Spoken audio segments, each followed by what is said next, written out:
tardes, como todos los lunes a las 18 horas aquí en la radio de la Asociación Metropolitana de Editores Periodísticos comienza el Dinardo Café. Pero ya sé, ya todos los lunes digo lo mismo, pero hoy voy a cambiar. Tenemos un programa fantástico, fantástico, porque no va a ser un programa de radio, va a ser una verdadera charla de café, pero entre gente que ama el teatro. Y yo nada más que me arrimo más que nada por el café, pero sí acá hay gente que sabe, sí hay gente que sabe. Tenemos un amigo y compañero del encuentro de divulgadores independientes de teatro, EDIT, Jorge Nicosia. ¿Cómo estás, Alberto? Que además lo fundó el EDIT. Uno de los fundadores. Bueno, no es para tanto. Bueno, y nos Gracias va a ayudar por la invitación. nos va a ayudar un poquitito cuando analicemos la obra que nos, porque acá ya eso se los dije en las otras visitas a Pablo. Acá hay que vender, Pablo, no es que uno viene a hablar cosas solamente así, no, hay que vender la obra actual. Y ya estuviste varias veces en el programa, pero por otras obras. Y hoy vamos a hablar más adelante de Rumbo a Peor, que es la obra que acabás de estrenar y que nos dejó, no sabés.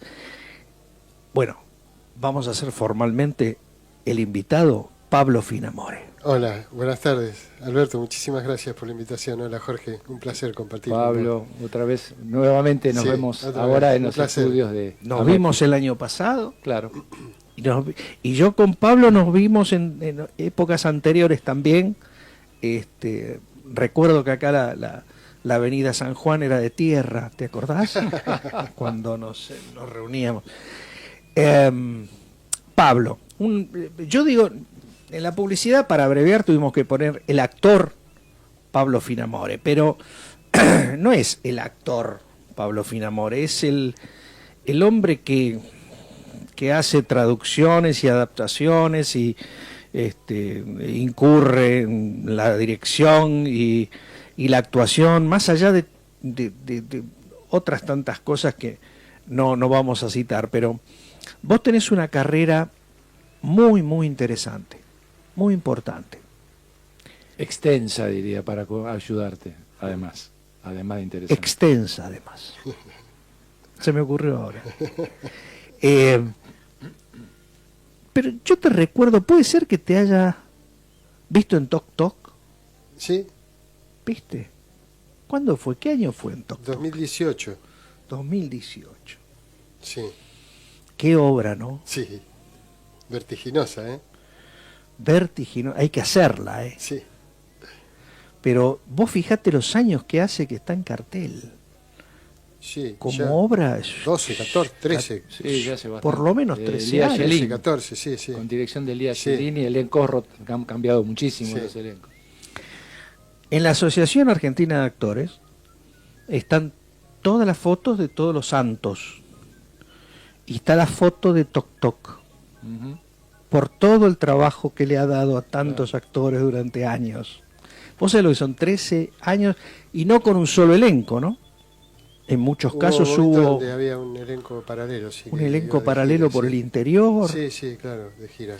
Yo no te vi, vos hacías el personaje que después que hacía Mauricio Dayub o que hace Ernesto Claudio, el que tiene Yo, el síndrome en realidad de la... estuve como actor de reemplazo. Ah, bien. Entonces he hecho los 3 personajes. Ah, mirá vos qué bárbaro. Sí, yo te he visto. Sí, te he visto. los 3 personajes. Interesante. Sí, lo cual era también un ejercicio, fue muy particular. Porque tenés que aprenderte toda la obra. Claro, claro. Así que estuvo buenísimo. Creo que fue la primera obra que tiene esa estrategia de, bueno, no vamos a spoilear, pero de que se devela un poco cómo es la trama al final, ¿no es cierto? De todo eso que está sucediendo. Claro, claro. Que después hubo varias Sí. diferentes. Vamos a venir más al presente, más aquí, porque si me pongo a relatar todo lo tuyo, no nos queda tiempo para la obra que nos ocupa. Una cosa que fue para mí un gran trabajo, fue El Salvaje, que lo repusiste hace poco tiempo atrás, ¿no? Pero ya venía de... 4 funciones en hasta Trilce, en octubre, 2 sábados de octubre, 2 de noviembre. Sí, sí. Teníamos ganas con Román y teníamos el tiempo. Román Lamas es el director y teníamos ganas de volver a hacerla. Encontramos el hueco ahí. Aparte director, gran amigo, ¿no? Sí, amigo, compadre. Sí. Pero yo creo que esa beta tuya por ahí, digo, yo siempre digo que los actores tienen, ¿no?, un perfil, una forma de trabajar, y esa beta tuya en El Salvaje se ve muy claramente, ¿no? Eso que sacás, tu trabajo por sacar lo más profundo, esa cosa del hombre primitivo que hacías ahí, del hombre de la edad de piedra. El hombre terciario. El hombre terciario, sí. era terrible, porque aparte una creación, ¿no? Yo la vi cuando la hacías en la habitación, arriba, me acuerdo, en la calle Corrientes. Ilu, la casona iluminada. La casona iluminada. Sí. Una habitación arriba de la casa de Beatriz Urtubey, donde sigue estando el Sí. teatro, y Ilu estaba ahí, que era de Monina, Bonelli. Ah, mirá. Con alguien más estaba, pero... Ahí se hacía el teatro bombón. Exacto, Claro. exacto. Y yo la vi ahí por primera vez, ahí lo conocí. Pero ahí retomás, siguiendo un poco la línea de Alberto, con El Salvaje, con Olvídate del Matadero y con Rumbo a Peor, esta cosa de alguna manera teatro para un solo actor, donde Sí. te tenés que poner al hombro. Sí, y hay uno ¿es más. por que- alguna razón eso? Hay así uno nos más contás? anterior a Olvídate del Matadero, Ajá. está Hijo de Mil. Ah, Sí. tenés razón. claro. Sí. Esa no la vi yo. Hice El Salvaje, Hijo de Mil, y después Olvídate del Matadero y ahora el Rumbo a Peor. Bueno, no citas una que más o menos fue también un trabajo más o menos estándar, pero Las Criadas, ¿no? No, tremendo. No, pero yo le decía por... El día que yo lo vi se lastimó la mano, se le salió sangre del dedo. Yo No, estaba- sí, doy le fe dije porque lo estaba- de Hijo de Mil porque es otro unipersonal. Sí, claro, que claro, porque hice, yo lo te escribí entendí, también. sí. Pero para que nos cuentes un poquito, digamos, ¿es por alguna razón? ¿Te interesa cultivar ese costado del teatro para un solo actor? Mira, yo creo que viene esto de mi escuela con María Esther Fernández. María Esther Fernández fue mi maestra de teatro, mis primeros 4 años de teatro. Ella formada en el Conservatorio de Arte Dramático, el antiguo conservatorio, que ahora es el UNA, cuando estaba dirigido por Culín Cabanellas, de la vieja escuela. Y María Esther, además de teatro, ella era una amante de la poesía puesta en escena. Entonces, desde primer año, de alguna manera, empecé a transitar con la poesía, estar solo en el escenario. El declamar, recitar. No, declamar no, por todo lo contrario, sino actuar el poeta, Perfecto. interpretarlo fuera de toda declamación. Perfecto. Y encontrar ese punto, ¿no?, en donde es muy rico, según María Esther, y yo estoy convencido también, el poeta tiene mucho para sacarle jugo, es muy hondo, muy profundo para trabajar, muy rico para trabajar, para el actor. Entonces ella nos decía que eso nos iba a ayudar mucho y yo le encontré el gustito. Entonces siempre en todas las muestras, que teníamos obligación de hacer muestras como actores y como directores, nos turnábamos. Yo hacía una como actor, una como director y una unipersonal. Que además había que armar el recorrido. María Esther era una especialista de eso, hizo... Yo Alfonsina, una mujer libre, con Leonor Manso, hizo varias con Lidia Catalano, poeta en Nueva York, La Coronela, en donde ella armaba el libro usando cartas, poemas de Alfonsina, reportajes, y con eso iba armando orgánicamente un discurso, un relato, en donde todas las palabras eran de Alfonsina, ninguna de ella, pero iba armando. Entonces eso daba un ejercicio interesante, entonces yo quería hacer eso, entonces agarraba una poesía, agarraba otra y iba armando, y a partir de ahí creo que me quedó. Hice un primer unipersonal con poesías y fragmentos de obras de teatro que se llamó Rescate Emotivo, y eso fue en el 92, 93, lo hice en Babilonia. Y bueno, eso fue lo primero. Después pasó mucho tiempo hasta que encontré lo del salvaje y me llevó ese cuento de Quiroga a hacer lo que hice, que al principio lo empecé a adaptar para hacerlo con acróbatas. Claro, porque te iba a decir, eso tiene un desarrollo, una corporalidad que trabajás en el salvaje, que no es solamente texto, no es recitado, eso ahí hay un movimiento corporal tremendo. Hay mucho para, es una película el cuento, claro, es claro. como una película, para hacer una película animada incluso. Entonces yo justo había hecho Romeo y Julieta en el 2003 con Alicia Zanca, en donde trabajaron Altura, con Pablo Rago y Laura Novoa, claro, Novoa, yo hice el Fray Lorenzo. Qué increíble. Y ahí se trabajaba con Leandro Aita y Hernán Peña, trabajaron acrobacias. Sí, claro. Entonces a partir de ahí le empecé a mandar a mi hija, y yo empecé a probar un poco. Entonces cuando me llegó lo de Salvaje, digo, oh, esto está buenísimo. Entonces eran andamios y había... Entonces empecé a escribir a 2 columnas, como se escribe para televisión o para cine. Claro. En la columna de la acción, a la izquierda, de toda El la guión, acción. el guión. Claro, y lo que es Tipo la didascalias, palabra. lo que serían las didascalias Claro. a un lado y la... Y de pronto toda la acción eran un montón de cosas. Y de pronto me fue quedando la columna esta. Entonces digo, pero esto lo puedo hacer solo. Porque para conseguir producción, para conseguir todos los actores era una movida. Así que lo empecé a trabajar así y fue Qué como... maravilla. Sí, como que fue pasando.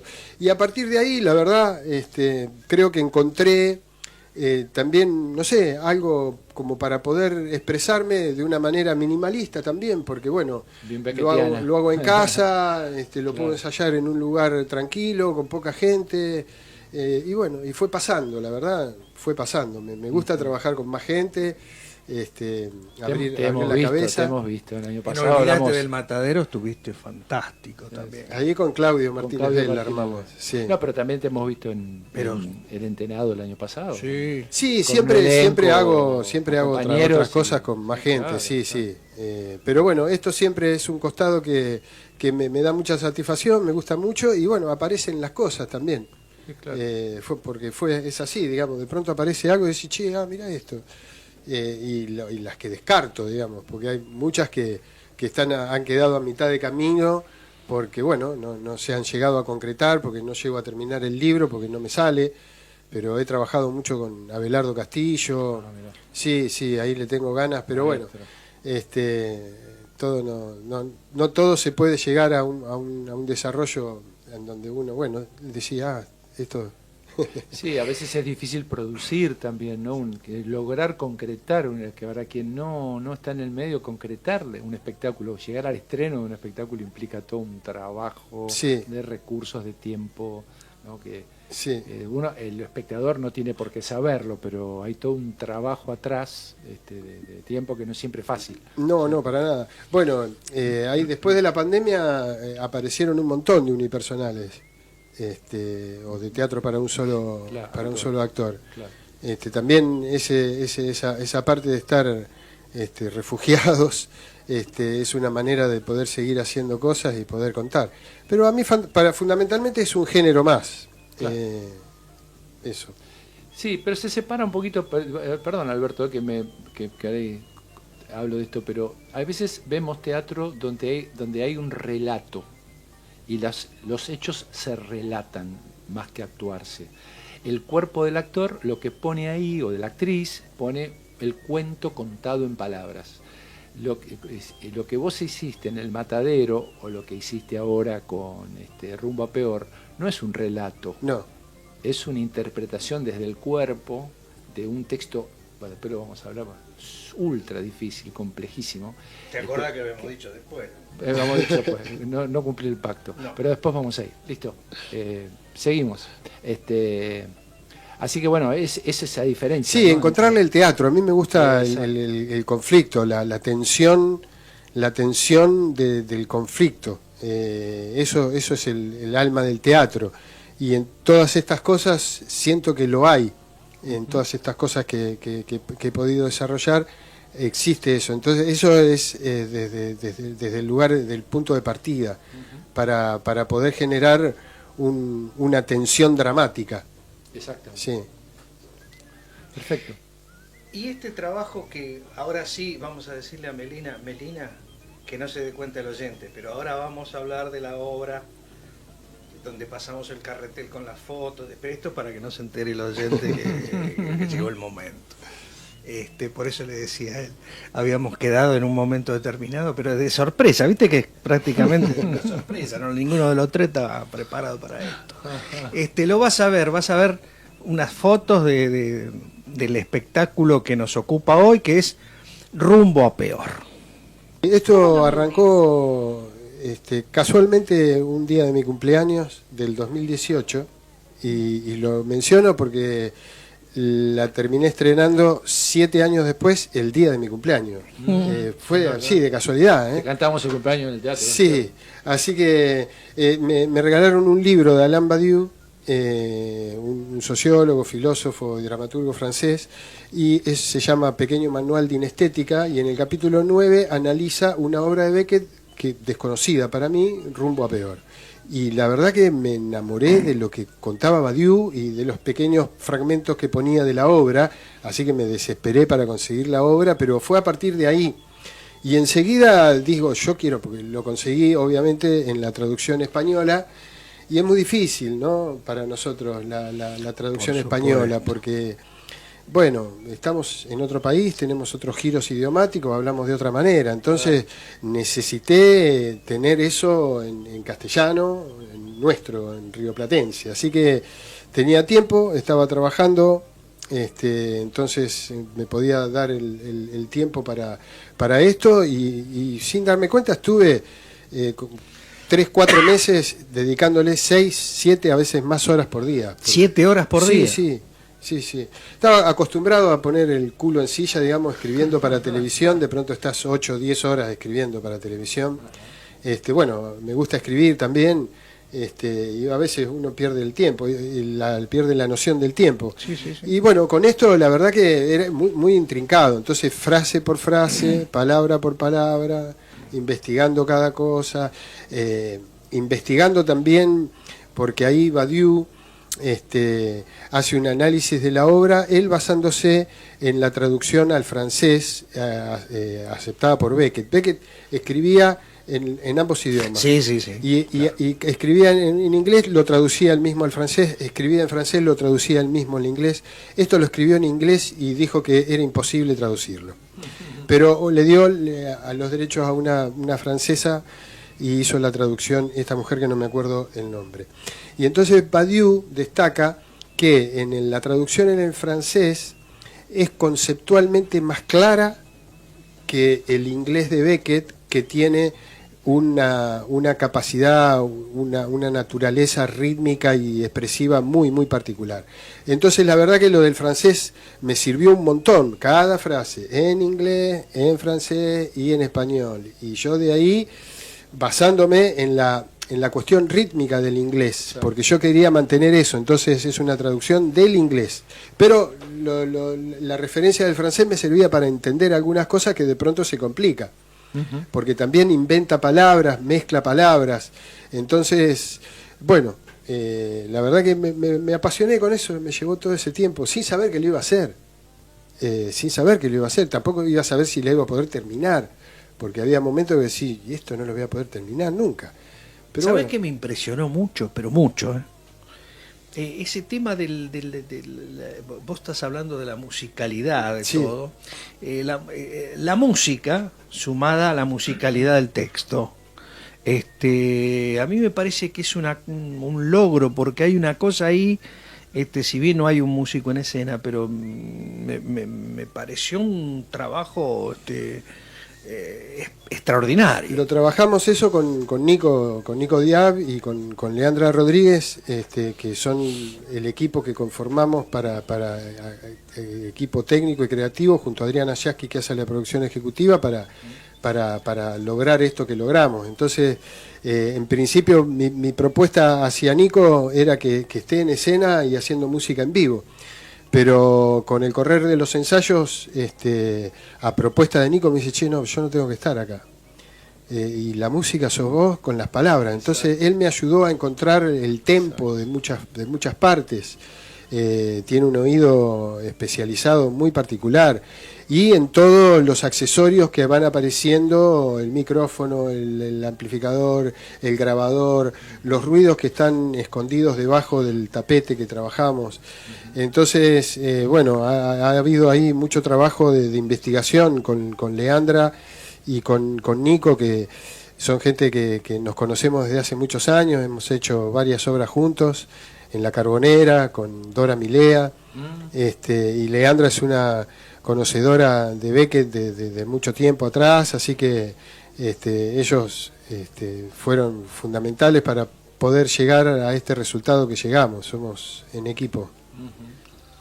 La obra tiene una esencia beckettiana innegable, quizás muchos de los que nos están escuchando no tienen por qué conocer en profundidad, tampoco en lo personal no lo conozco en profundidad, pero hablar de Beckett en teatro es hablar de una personalidad disruptiva, de un antes y un después en algún sentido, en lo que significa en esta cuestión de perder cierta expectativa sobre la existencia humana y no saber muy bien las razones por las cuales uno vive, la razón de existir de alguna manera, ¿no? Yo siempre lo asocié mucho a este desasosiego de Pessoa, esta cosa un poco desencantada, ¿no? Y de querer buscar una razón donde quizás no la haya, ¿no?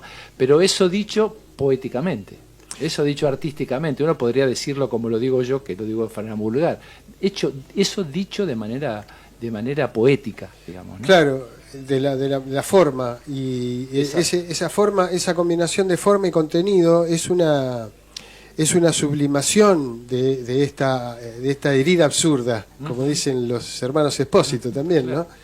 Nosotros, el tango tiene esta cuestión filosófica también, porque se habla de Beckett muchas veces se lo identifica con el teatro del absurdo, pero está más cerca de lo que es existencialismo, ¿no? Exactamente. Entonces, ahí él, con esa manera de hacerlo y de decir, es también una manera de enfrentar esta cuestión absurda, y con esta sublimación es un hecho positivo, no tira para abajo Beckett.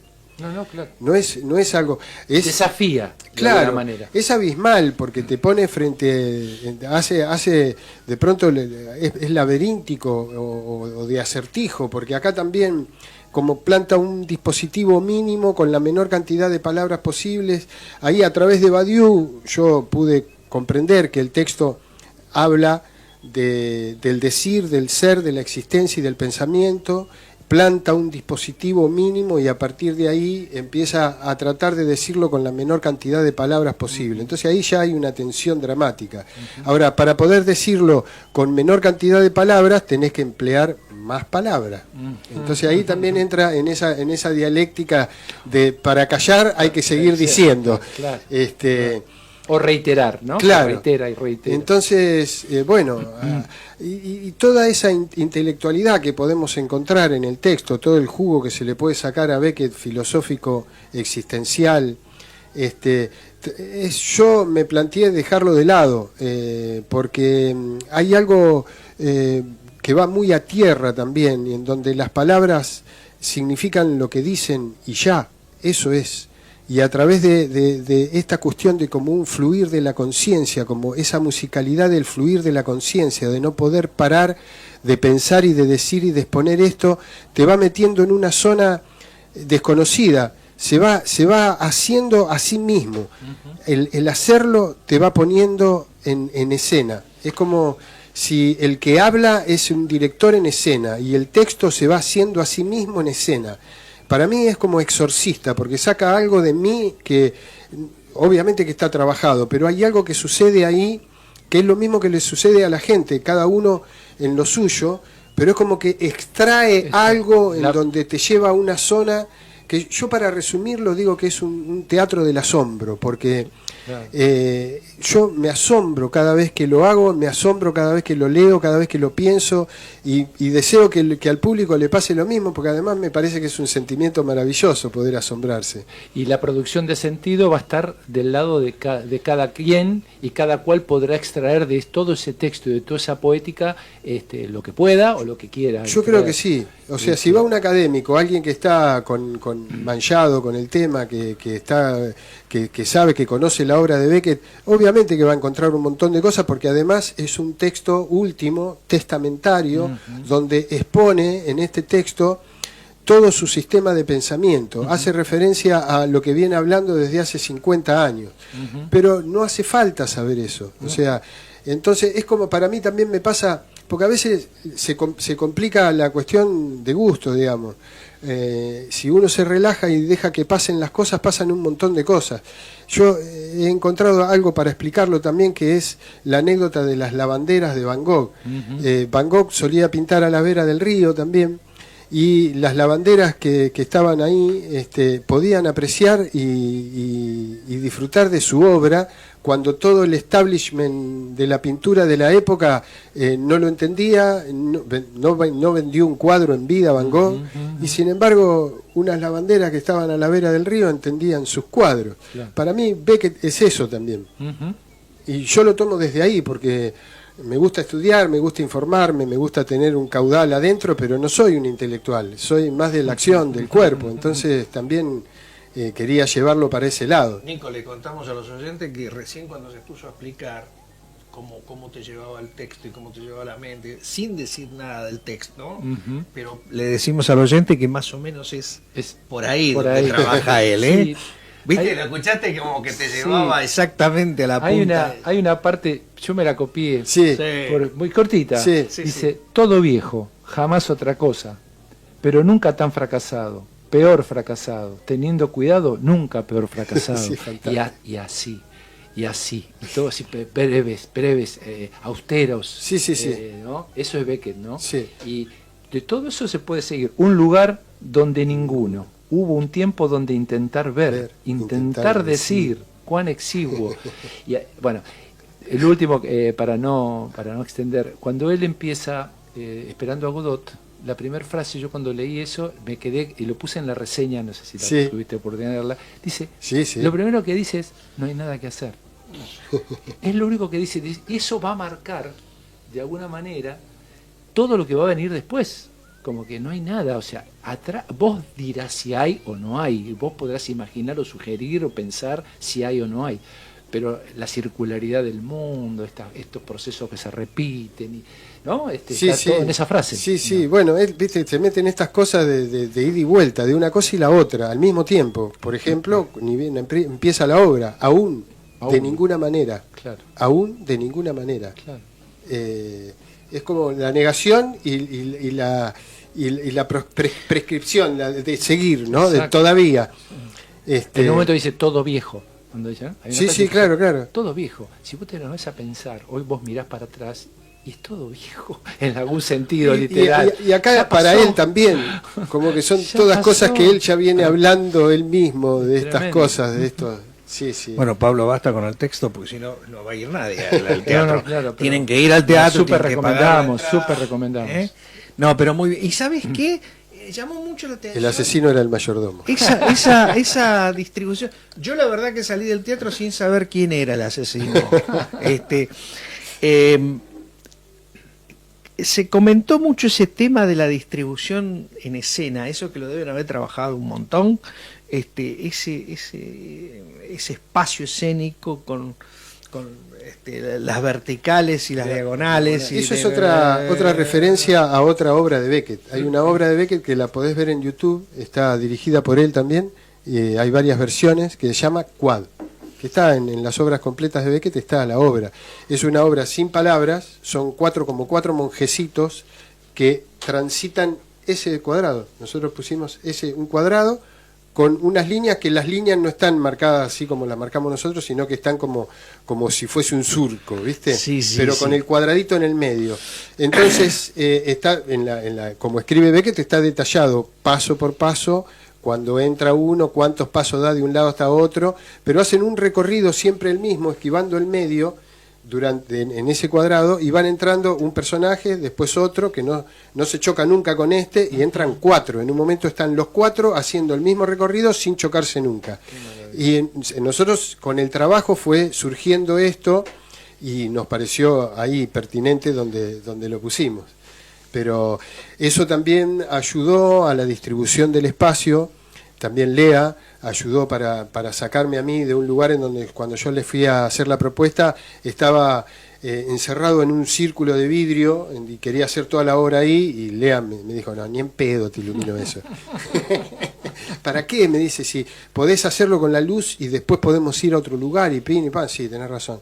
Y a partir de ahí, y del tapete, que fue sugerencia de Lea también, para tener nuestro propio piso y para que las luces reflejen como nosotros queramos, no como el piso del teatro sea, por más bueno que esté. Claro. Entonces, a partir de ahí, a mí me fue surgiendo este del cuadrado, y también para la puesta en escena, en donde cada momento yo, para poder asimilar la obra y para poder entenderla, fui descubriendo, y para mí la dividí en 9 partes arbitrarias, que la puede agarrar otro y la puede hacer de otra manera, pero yo la dividí en 9 partes, que llamamos 9 escenas, en donde las 3 primeras son la mitad de la obra y las otras 6 son la otra mitad.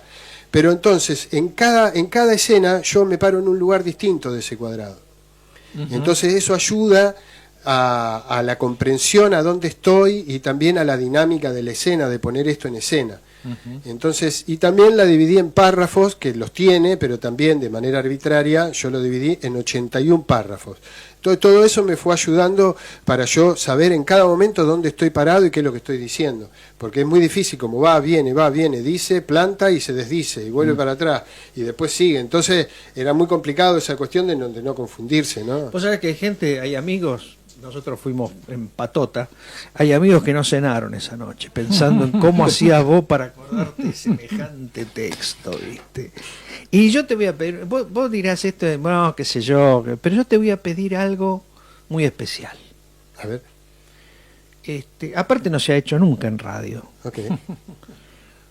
¿Podés decir un fragmento muy chiquitito del texto? Me gusta, porque así como tiene esta cuestión filosófica y existencialista y bla, también tiene cosas que remiten a cuestiones muy cotidianas. Claro. Porque de pronto dice, no queda otra que ponerse de pie, tan mal que peor levantarse y ponerse de pie, tan mal que peor de pie, eso o quejarse.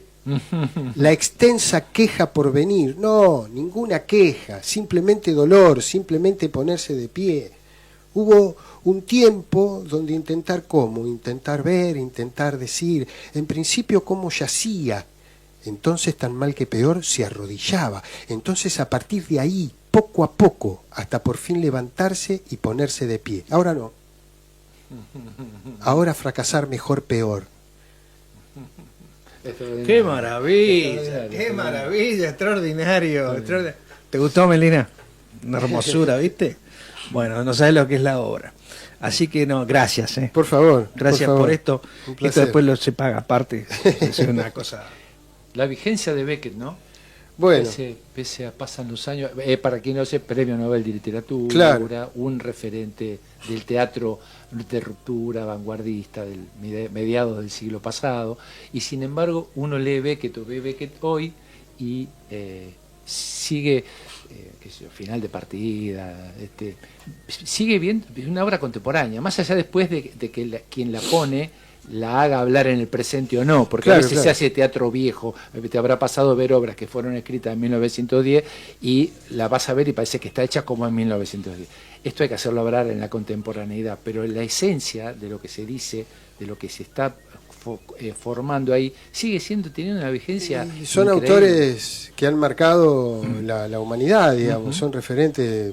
Yo creo que Beckett está a la altura de Shakespeare. Exactamente, te iba a decir. El asunto es también, uno dice, bueno, y entonces vamos a hacer Shakespeare. Sí, claro, pero el asunto es cómo ahora. Claro. O sea, cualquier obra de Shakespeare, digamos, cual más, cual menos, pero digo, el asunto es cómo. Claro. El artista es productor de forma. Sí, porque uno se tiene que hacer cargo de una decisión, porque además se puede hacer tantas cosas, con este texto se podrían hacer tantas cosas. Claro.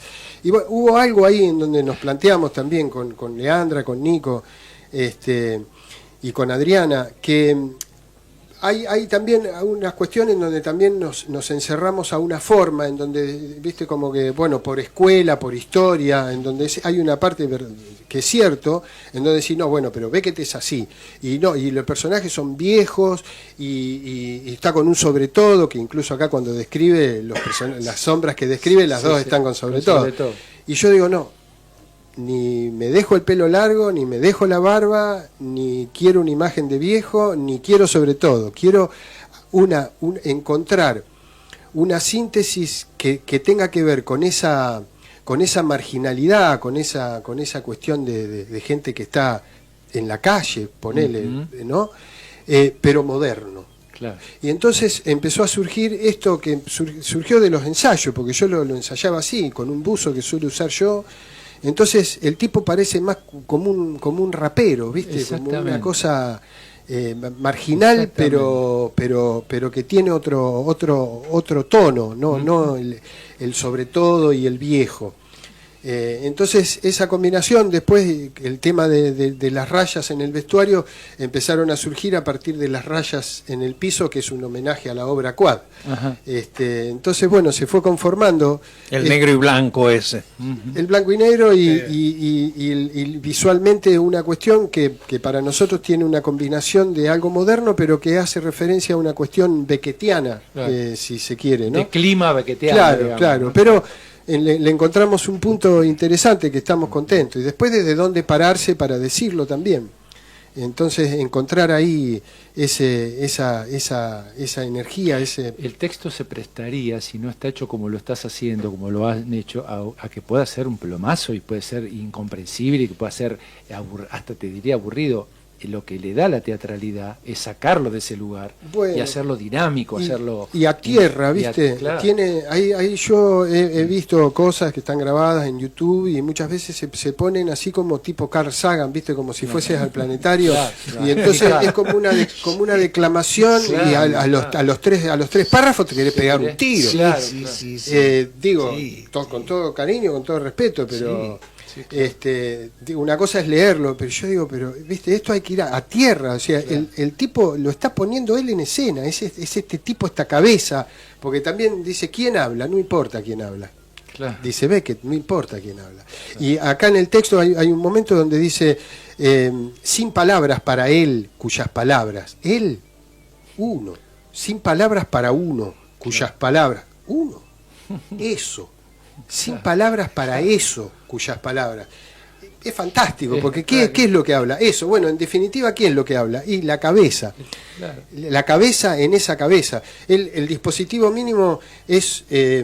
las sombras vendrían a ser en la penumbra del vacío, según Badiou, la humanidad visible. Entonces, es lo que se puede contar, es lo que puede empeorar. La humanidad visible es lo que puede empeorar, lo que se puede contar. Entonces, como mínimo, para poder contar tiene que existir lo uno y lo otro.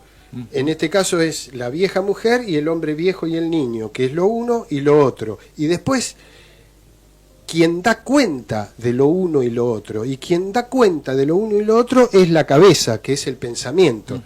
El asunto es, ¿quién piensa la cabeza? Claro. Y entonces ahí te mete en esa cuestión abismal que para mí es borgiano, claro, también. Claro. Que no tiene mucha salida. Es beckettiano. Claro, que no hay mucha salida, no tiene salida, más que seguir insistiendo. Y te abisma, ¿viste? Claro, te pone, claro. Y ahí sí te pone en una instancia como de otro planeta. Claro. Yo me siento como que estamos como flotando en el espacio, pero a tierra el texto. O sea, a tierra quiero decir, está pasando, lo está haciendo, está diciendo, no está... Claro. Es más verdadero que cualquier otra cosa. Lo está explicando, está viviéndolo, lo que está haciendo. Eso te decía, lo decíamos con Alberto en un momento, cuando vos empezás a transpirar, una persona, un actor, interpretando Beckett, en un momento que texto, y empieza a transpirar. O sea, algo está pasándole, algo está pasando ahí, porque si no, no transpirás.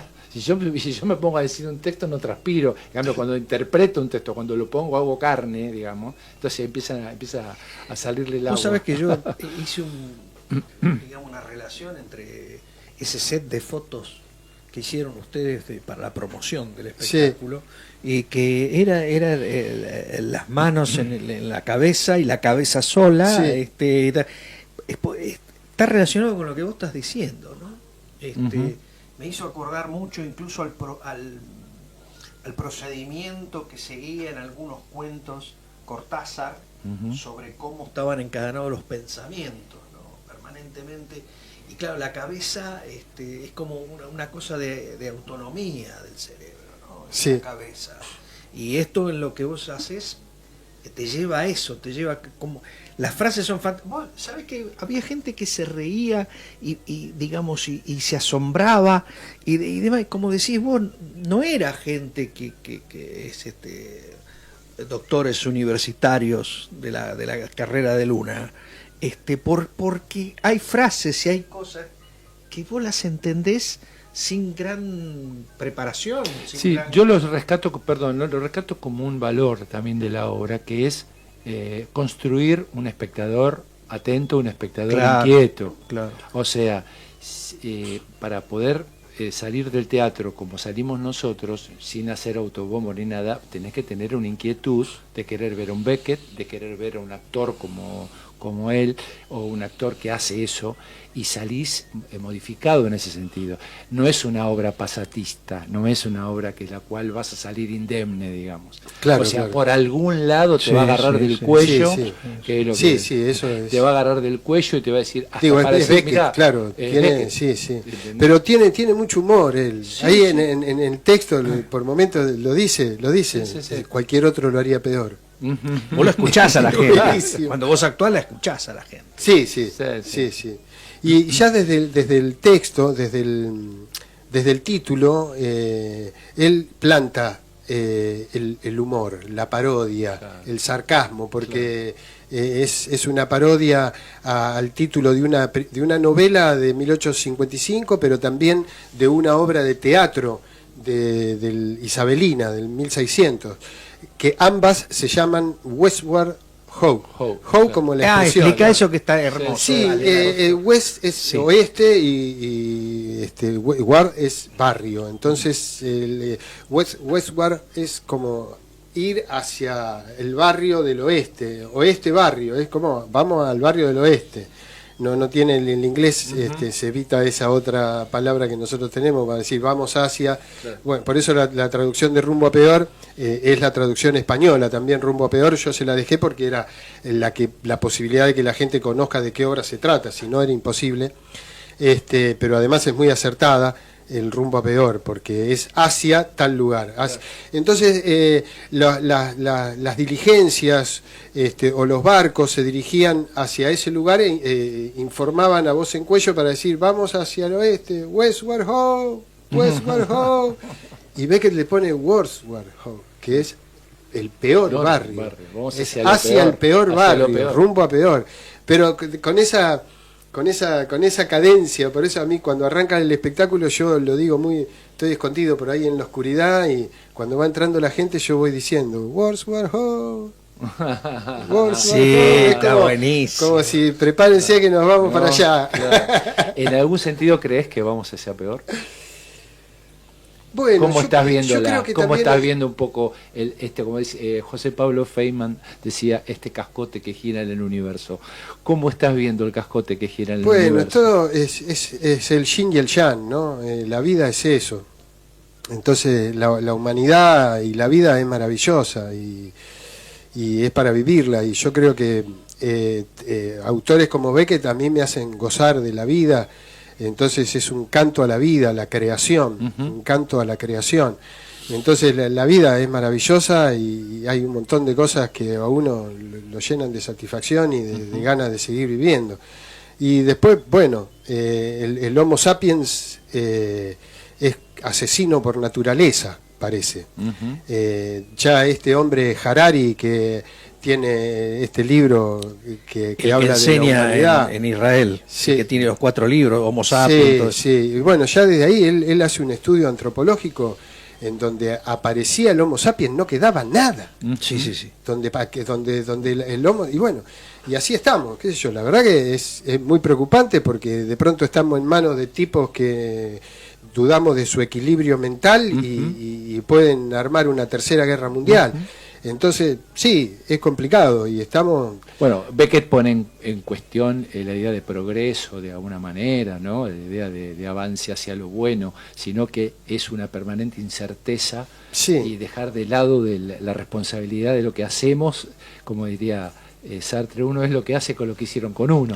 Bueno. O sea, ¿no? Un poco Beckett es eso, no tenemos certeza del desarrollo humano hacia el bien y hacia el progreso indefinido, digamos, sino que está puede empeorar lo que existe, dice. Claro. Lo que existe puede empeorar. Claro. Y bueno, sí, también es una cuestión filosófica también, porque digo, sí, o sea, vamos rumbo a peor, sí, está bien, pero en el medio vos tenés, o sea, sí, desde que nacemos vos vas rumbo a peor, sí, bueno, sí, pero uno crece y va teniendo la posibilidad de movilizarse, de poder pensar, de aprender, de disfrutar, de vivir. Suscribo hasta las comas de lo que está diciendo, porque ellos dicen, todo esto tiene un final, sabemos que el final es trágico, el problema es el entre.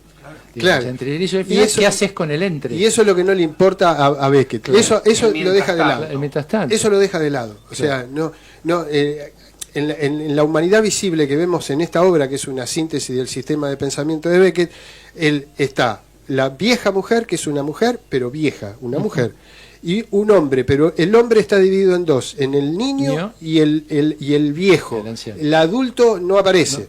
Es como si, bueno, sí, está bien, esa parte, ok, vivila, diría. Digo yo, porque él también vivió sus cosas, hizo teatro, escribió lo que escribió, se murió a los 89 años, una cosa así. Así que, bueno, lo que pasa es que hoy en día, obviamente, el título resuena mucho. En el 2018 yo lo empecé a leer, ya había ganado Macri, o sea que cuando lo pensé por ese motivo también, digo, rumbo a peor, tenemos que hacer la obra rumbo a peor, ¿por qué? Por el título, ya nomás por el título, y ahora, bueno, ahora peor. Ni hablar ahora. Vamos cerrando, realmente una maravilla. ¿Qué te pareció? Dios mío. ¿Qué vamos a decir? Mira, te propongo un juego. Hablar de estas cosas. Una cosa así. Primero vamos a, como digo siempre yo, porque esto tenemos que vender, decí todo, el teatro, la obra, el equipo. La obra Rumbo a Peor, vamos los domingos a las 20 horas en Moscú Teatro, que está en Ramírez de Velasco 535, entre Scalabrini, Ortiz y Malavia, una zona que se está poblando de teatro cada vez más. A una cuadra está NUN, ahí a la vuelta está el Crisol. Y Rumbo a Peor lo hacemos junto a Leandra Rodríguez, Nicolás Diab y Adriana Yasky, que somos un equipo integral creativo y de difusión. Es ideal para contrarrestar la angustia del domingo a la tarde. Ideal. Ir a ver una obra ir a ver a Beckett y a Pablito Finamore. Y las entradas las pueden conseguir por alternativa o bueno, en el mismo teatro cuando van. Vos sabés, Pablo, que cuando salimos del teatro yo estaba pensando en todas esas cosas filosóficas que vos decís y Nico me dijo en la vereda, ¿milanesa o pizza? Porque se ve que le estaba pensando en otra cosa. No, pero hay una frase famosa de Cartoon que dice, una obra es una buena obra cuando sobrevuela la milanesa. Es decir, cuando vos terminaste de verla y seguís hablando de claro. Ahí sobrevolaría la milanesa. Melina, vamos a hacer como el otro día. Mira, yo te propongo un juego. Gracias, Pablo Finamore. Gracias una a vos. maravilla tu Gracias visita aquí al café. Hermosa charla, Pablo. Y muchas gracias a vos, Alberto. Jorge Nicosia, una maravilla. Gracias a Beatriz Gonta por la producción, a Gustavo Contreras por la postproducción y un muy feliz cumpleaños a Gustavo Contreras, que es hoy el cumpleaños. Y Melina Guari, que toda esa maravilla que vos ves que hace, después vas a ver todo lo que hizo con las imágenes. Así que gracias a todos y nos vamos a ir. Yo los saludo hasta el lunes que viene a todos los oyentes. Hay oyentes, ya sabés, hay oyentes en España, en Londres, en Long Island, en el interior, en Colombia, Perú y México. Así que para todos ellos un gran abrazo, gracias por escuchar. Hasta el lunes que viene. ¿Y sabés con qué nos vamos? Con una cosita así de tu texto. Y yo le hago seña y nos vamos. Aún, decir aún, se dirá aún, tan mal que peor aún, hasta de ninguna manera aún, dije de ninguna manera aún. Decir para ser dicho, mal dicho, Desde ahora, decir para ser mal dicho. Decir un cuerpo donde ninguno, sin mente donde ninguno, estando adentro, moviéndose adentro, afuera, de nuevo adentro, no. Afuera no, de vuelta no. Solo adentro, quedándose adentro, aún adentro, inmóvil. Todo viejo. Jamás otra cosa. Intentando, fallando, da igual. Intentar de nuevo. Fracasar de nuevo. Fracasar mejor. Hasta el lunes que viene.